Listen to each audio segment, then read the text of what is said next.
봅시다. 다시 관역을 향하는 화살. 원래 셀라라고 하는 것은 정확하게 무슨 뜻인지는 잘 모르고 높여라 뭐 이래서 음악 용어다라고 하는 것은 압니다. 그래서 시편에서 셀라라는 단어가 자주 나오는데 하박국에도 이렇게 나오죠. 왜냐하면 찬양이기 때문에 그렇습니다.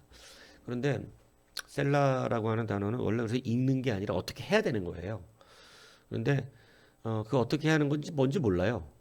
그래서 뭐 보통 안 읽습니다. 셀라를 다. 근데 우리는 읽어요. 왜냐면 어떻게 하는 건지 모르니까. 예, 셀라 그냥 읽는 건데 셀라라고 표기된 게 음악적 표기라는 것은 안다. 악보적인 악상의 표기일 것이다. 이렇게 예상을 합니다. 그래서 보통 저는 그거로 생각해요. 소리를 높이는 거예요. 음을 높이는 거예요. 그래서 우리가 음 높여 찬양할 때 있죠. 예, 그리고 그걸로 저는 생각하는데 정확히 뭐 모르는다고 그럽니다. 여튼 그래서 읽었습니다. 그래서 원래 읽는 게 아니고 어떻게 하는 거예요. 예. 그러니까 뭐 찬양이니까 이거 뭐 예를 들어 주께서 활을 꺼내시고 하다가 셀라가 나오면 쏘셨나이다 이렇게 높이는 거죠. 재롱 좀 떨어봤어요. 내가 왜 이랬냐면 중요하다 셀라가 나오는 건 중요한 말이다.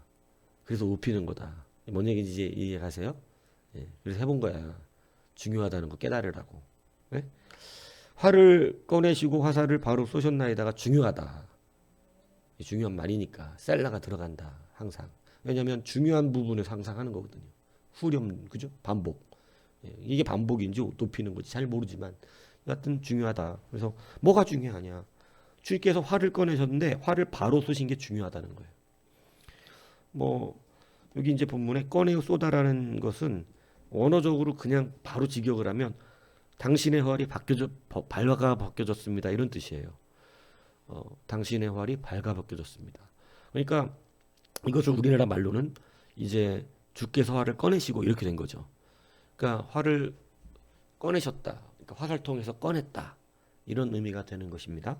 자, 그런데 뒤에 이제 그 바로 오는 세부오토 마토트 오메르라고 되어 있는데 그것은 맹세, 지파, 말씀이라는 단어들이에요. 그러니까 당신의 활을 꺼내셨는데 그 지파들에게 맹세하신 말씀대로 쏘셨습니다라는 뜻이겠죠.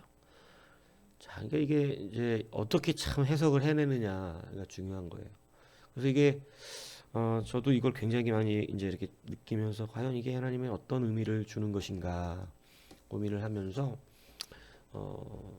뭐 여러 주석들을 보는데 만족할 만한 주석을 못 봤어요. 근데 저는 이게 분명히 이제 뭐냐면 하나님의 화살은 말씀을 의미하는 거예요. 말씀을.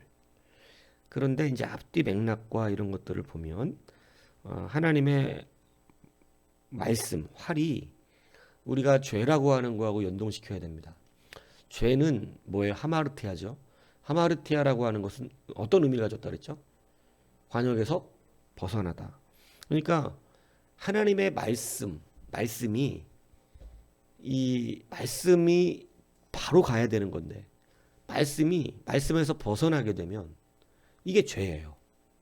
이해가시죠? 자, 그런데 하나님께서 오늘 그 활을 바로 쏘셨다. 관역으로 가게 쏘셨다. 그러니까 말씀이 다시 살아난다. 다시 말씀대로 되게 하신다. 이런 의미라는 것이죠.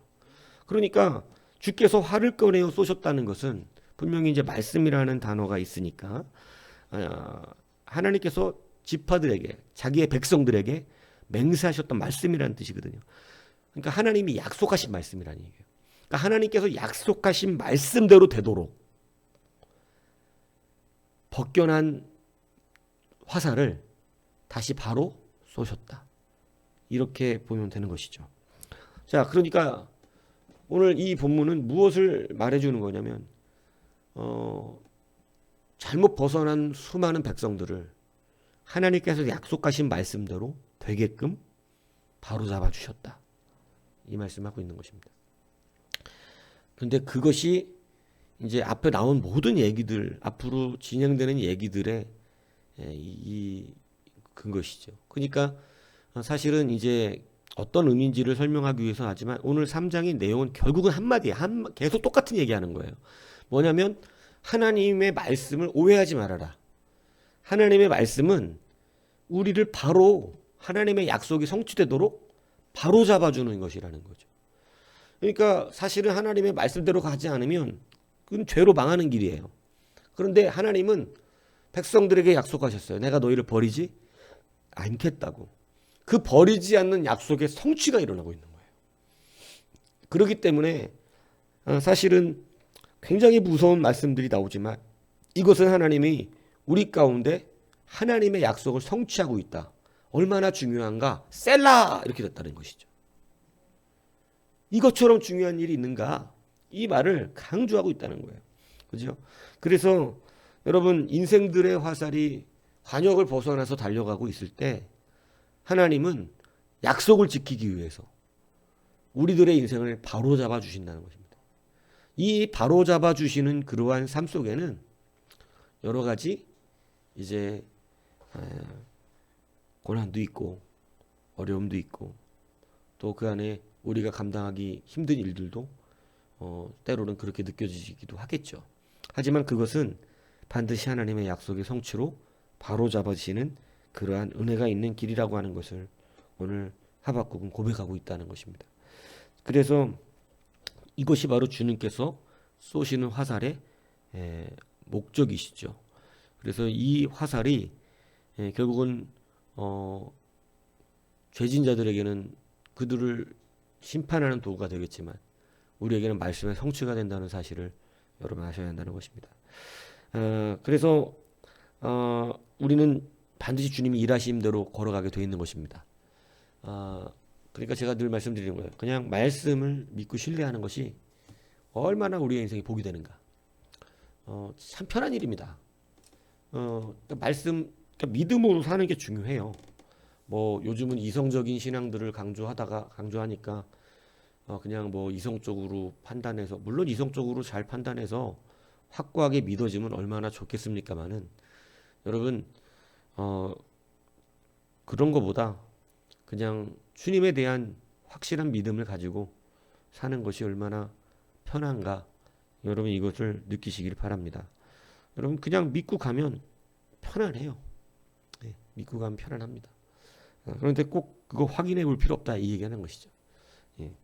그래서 하나님의 화살은 우리의 인생을 바로 잡아주시는 귀한 은혜의 화살이 됩니다. 약속의 성취입니다. 약속의 성취는 부자가 되게 하겠다는 것이 아니라 나를 구원하시겠다는 겁니다. 여러분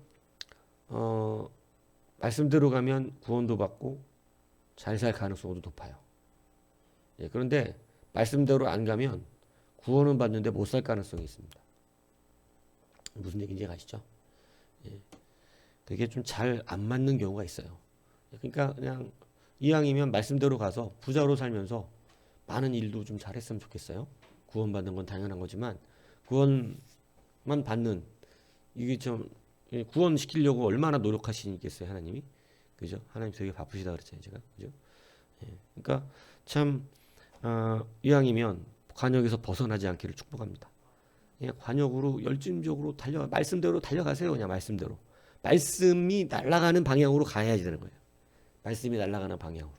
괜히 객기 부릴 필요가 없어요. 왜 동서남북 사방이 있는데 나는 말씀이 날아가는 대로만 가야 되냐? 이제 뭐 그들 날아가셔도 되겠죠. 근데 이제 하나님이 그 화살을 반드시 꺾어 오세요. 예.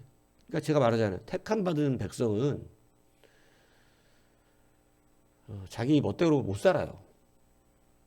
왜냐면 그게 안 돼요. 예, 택함 받은 백성 안 된다고. 버림받았으면 돼요. 왜냐면 그냥 뭐 이 땅에서 막 부자로 살다가 막 죽을 수도 있어요. 그러니까 그런 거 기뻐하지 말래요 하나님이. 왜냐면 시편에도 그런 고백이 나오잖아요. 왜 안 믿는 인간들 막 우상 섬기는 인간들은 잘 살고 죽을 때도 편하게 죽고 죽을 때도 보면 막 그냥 많은 사람들의 저기와 막 이런 거 봐주면서 죽는데 성도들의 죽음을 보면 고통스럽기도 하고 막 사자에게 물려 죽기도 하고 막 십자가에 처형당하기도 하고 인간 고문받다 죽는 사람들도 한둘 아니고 이렇게 죽는데 왜 저것들은 저렇게 편하게 죽나? 굉장히 막 시험에 들 뻔하였다 그러잖아요. 시편의 기자가. 근데 여러분 그걸 끝을 보고 알았잖아요. 부자면 뭐 하냐 이거예요. 그러니까 100년도 못 되는 인생 부자로 살았으면 뭐 했거냐 이거예요. 그 심판에 대열에 섰을 때 그 두려움은, 그러니까 여러분 하나님 우리를 사랑하시고 선택하신 것에 대해서 얼마나 큰 감사입니까? 우리의 인생이 여러분 조금 이 땅에서 고생스럽더라도 우리가 받을 구원의 영광은 비교할 수 없는 능력과 은혜가 있음을 믿으시기 바랍니다. 고생스럽더라도 여러분 하나님이 우리를 끝까지 주의 구원으로 이끄신다는 사실을 확신하고 기뻐하십시오. 다만 저는 여러분들이 믿음도 더 있어서 말씀대로 그냥 순종하며, 그러니까 여러분 거기서 고집 부리고 객기 부릴 필요가 없고 시간이 없어요. 그럴 시간이. 그냥 우리가 항상 하나님 말씀이 그러잖아요. 말씀 앞에 설 때 니들의 마음을 부드럽게 하라고.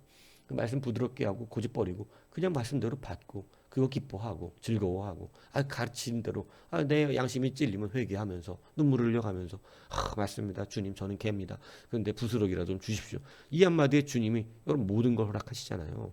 여러분 그게 뭐가 그렇게 어려워요? 예? 야, 너는 개한테 나는 자녀의 떡을 주지 않아. 이러면 그거 뭐 이렇게 자존심이 상해요? 나를 만드신 주님이 나 한번 믿음 좀 더하게 하시려고 얘기하시는 그 아픔을. 그렇지 않아요? 분명하게 믿음을 확인하고 싶으신 거 아니에요? 네가 나를 신뢰하느냐. 그렇지 않습니까? 근데 그 말에 뭘 그렇게 막 상처받아 갖고 나보고 개라고요? 야, 내가 진짜 열받네. 뭐 그걸 가지고 그렇게 할 필요 없어요. 그냥 주님 앞에 부드럽게 가세요. 주님이 깨라고 그런다고 뭐 주님이 진짜 그렇게 여기시는 것도 아닙니다. 사랑하시기 때문에 하시는 거 아니에요. 그거 고쳐주려고 그 앞에 지나가신 거 아니에요. 여러분 그 사랑을 보면 오해 안 한다 그러잖아요. 뭔 얘기인지 아시겠어요? 말씀의 연단이 만만하진 않습니다. 하지만 우리가 주님이 나를 사랑하신다는 걸 확신하고 가면, 우리가 부모님들에게 때로는 매를 맞기도 하고, 안 그렇습니까? 부모님이 우리한테 때로 회초리를 때리기도 하고 정말 때로는 깊은 책망을 하지만 여러분 그거 정상적인 부모 자식 관계는 오해 안 해요. 나를 사랑하시는 맨 줄 알고. 여러분 백범 김구 선생이 그럼 나이가 이 60이 된 나이가 돼가지고 자기 어머니한테 회초리 들어갖고 얻어맞는, 여러분 그거 말이 됩니까? 근데 그거 받고 있으면서 눈물을 흘렸다 그러잖아요. 그죠? 그러니까 왜냐하면 이 어릴 때 맞았던 회초리는 꽤나 따가웠는데 이게 노인네가 때리는 건 하나도 안 아프니. 그러니까 그게 자기 스스로가 예전에는 종아리에 매였다면 지금은 심령의 매가 되었다 그러지 않습니까?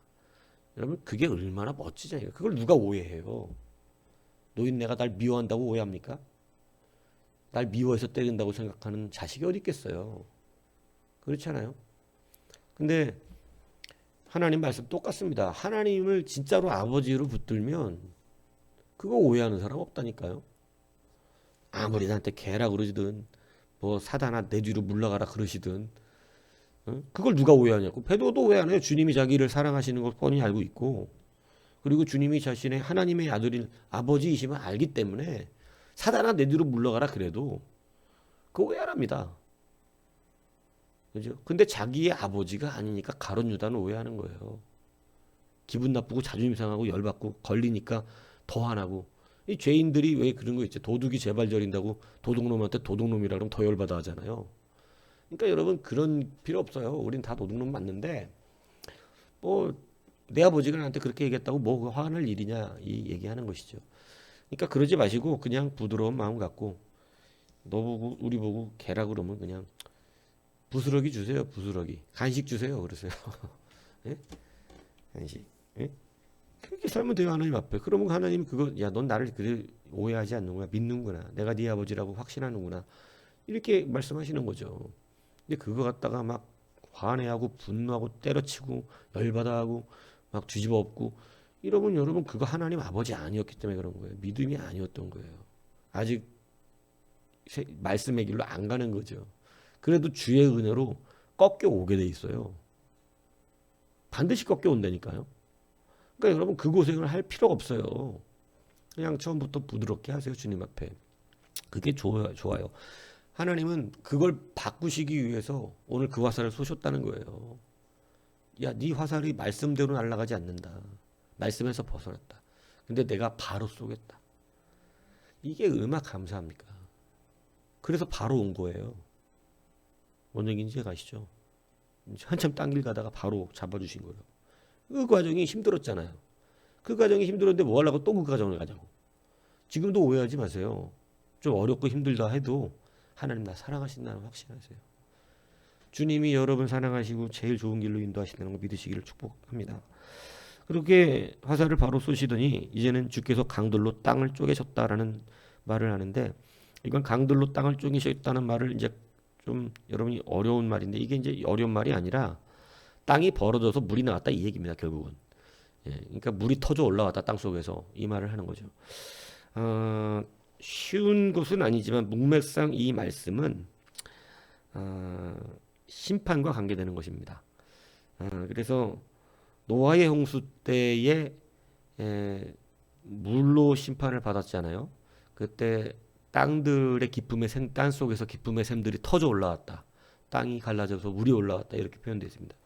그래서 이제 물의 심판에 대한 것을 이야기하면서 결국은 죄와 관련된 심판을 통해서 정결하게 하셨거든요. 그러니까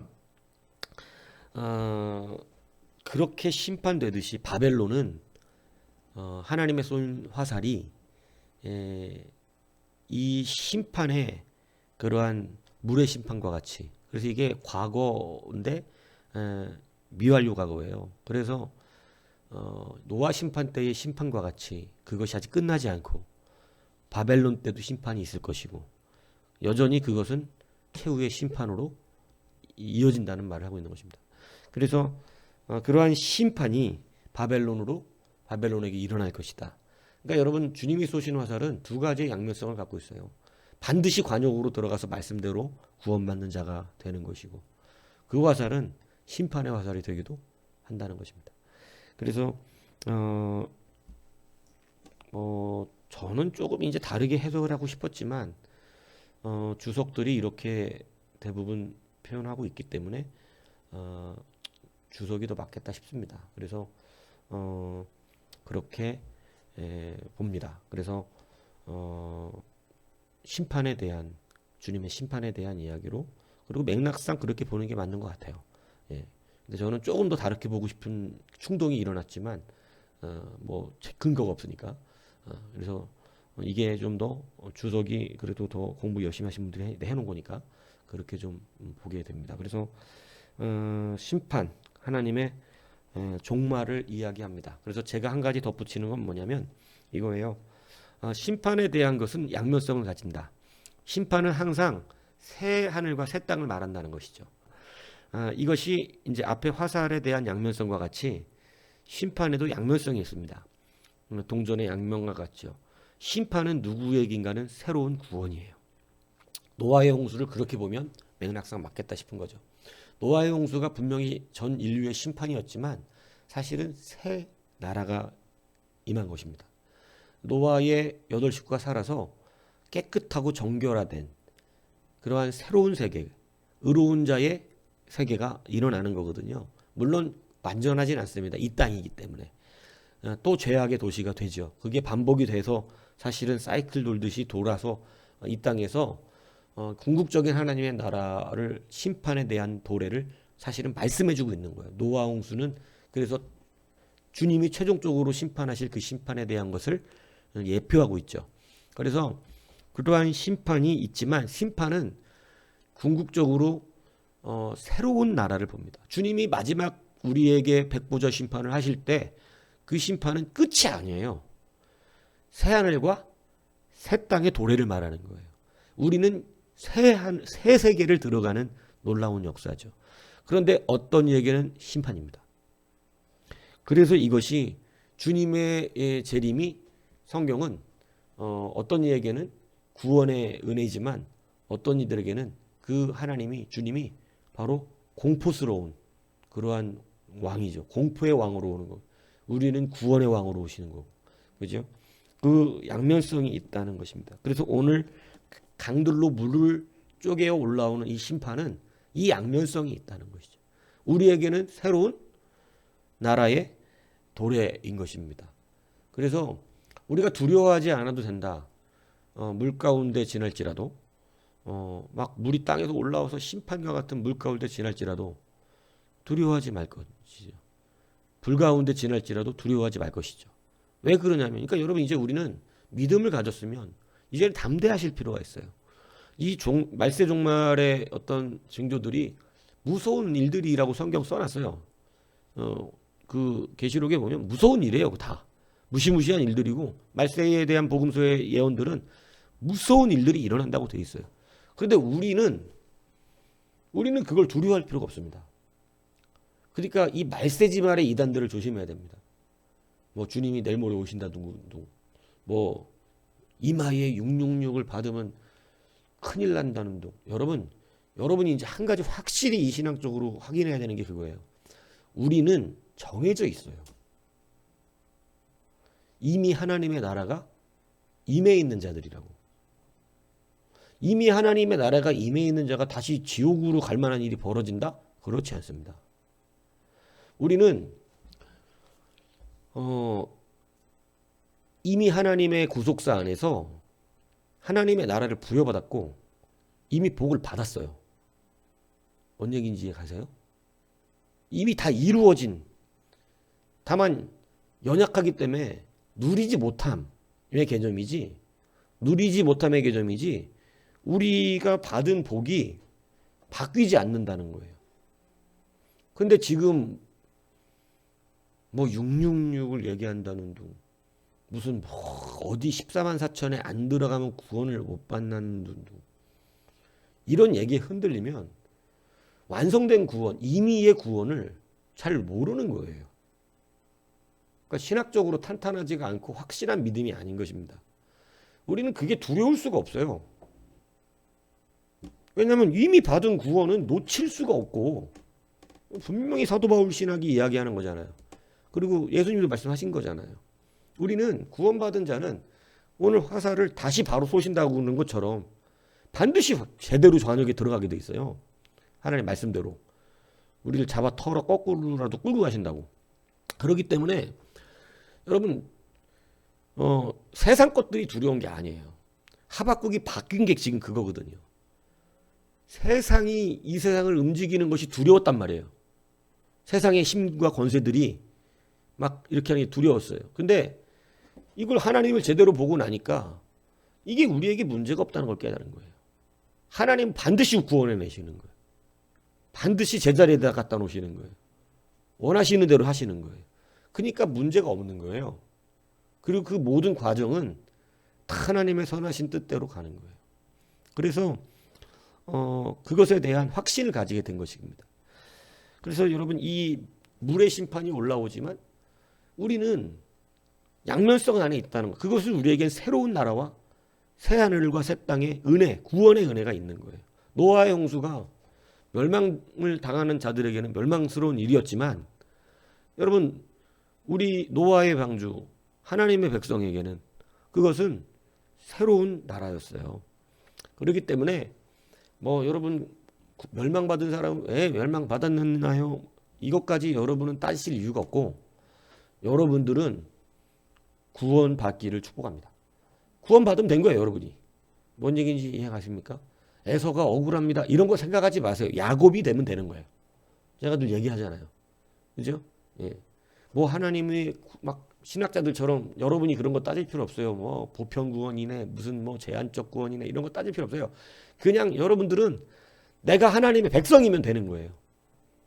그러면 하나님의 큰 뜻을 여러분 다 알 수도 없고, 그렇지 않아요? 지옥은 왜 만드셨나요? 뭐 이런 이상한 질문을 할 필요 없다, 이 얘기인 것입니다. 그죠? 왜 선악과를 따먹게 두셨나요? 이렇게 이제 유치원식의 질문들이 일어날 필요가 없다, 이거예요. 아시겠습니까? 예. 그거 아직도 헷갈리고 잘 모르겠, 진짜 왜 선악과 왜 만드셔? 이렇게 물어보고 싶은 충동이 일어납니까? 그러면 여러분 진짜 아직 진짜 이거 전 진짜 또 답답해네. 그러면 여지껏 가르친 게 있는데, 예? 근데 여러분 이해해요. 왜냐면 여러분 가르치면 그때는 이해하고 아 그러네 이래놓고 까먹거든요. 예. 근데 여러분 그런 질문은 아주 애기 같은 질문인 거 아시죠? 선악과 왜 만드셨나요? 지옥은 왜 만드셨나, 이런 거. 그죠? 예, 아주 애기 같은 질문이에요. 근데 지금 그 질문이 속으로 난 진짜 궁금한데 이러면 살짝 물어보세요. 저한테 다시 살짝. 예. 그러니까 지금 그 정도 믿음이 안 되면 안 돼요. 뭔 얘기인지 아시겠습니까? 예, 이제 그거는 넘을 정도의 믿음이 돼야죠. 예. 그래서 이러한 이중적인 의미가 있다는 사실을 다시 한번 기억하십시오. 여러분을 반드시 하나님은 바로 관역으로 돌려보내십니다. 그래서 우리는 두려워할 필요가 없어요. 반드시 하나님은 잘못 가는 우리의 길을 바로 끌어오십니다. 하나님의 약속입니다. 그래서 그것이 우리의 은혜예요, 은혜. 그래서 그 은혜 안에 있다는 사실을 믿고 원하기는 그냥 말씀의 관역대로 날아가서, 그죠? 이왕에 많은 일도 하고, 그죠?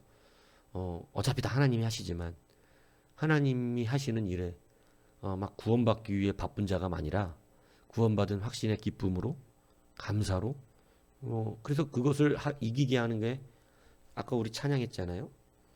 여러분들이 환경 때문에 기뻐하고 안 기뻐하는 자들이 되면 여러분 아직은 그 확신이 있는 사람들이 아닌 거예요. 뭔 얘기인지 아직은 모래성인 거예요. 아직은 말씀의 반석을 근간으로 살지 않고 아직은 자기의 환경의 변화를 근간으로 삼고 사는 거예요. 왜 말씀이 중요합니까? 말씀을 받아 그 말씀을 근간으로 말씀을 붙들고 살아가는 것으로 기쁨을 누리면 흔들림이 없어요. 왜냐하면 말씀은 창세 때부터 지금까지 변함이 없거든요. 근데 아직도 이제 우리가 그 정도 믿음이 안 되면 구원을 받은 은혜를 누린 자들이지만 사실은 자꾸 환경으로 기쁨을 바꿉니다. 환경으로. 뭐 좀 잘 되고 형통하고 막 일어나면 기쁘다고 말하고 은혜 받았다 그러고 좀 막히고 잘 안 되고 좀 어려우면 막 원망이 나오고. 그러니까 이게 이제 출애굽 1세대 같은 거죠. 막 뭐 먹을 거 생기고 물 나오면 헤헤 이랬다가 조금 목마르면 원망하고 막 이러는 거예요. 그게 모래 위예요. 그러니까 자꾸 왔다 갔다 왔다 갔다 왔다 갔다. 얼마나 짜증나시 하나님이요. 웃다가 울다가 웃다가 울다가 맨날 이러는 거예요. 그러니까 그게 아니라 늘 변함이 없어야지. 늘 확신하면서. 그죠? 그러니까 그게 되는 거예요. 무슨 얘기인지 이해 가시죠? 그래서 여러분 말씀의 터 위에서 변함없이 그 믿음으로 날마다 승리할 수 있는 여러분 되기를 주님 여러분 축복합니다.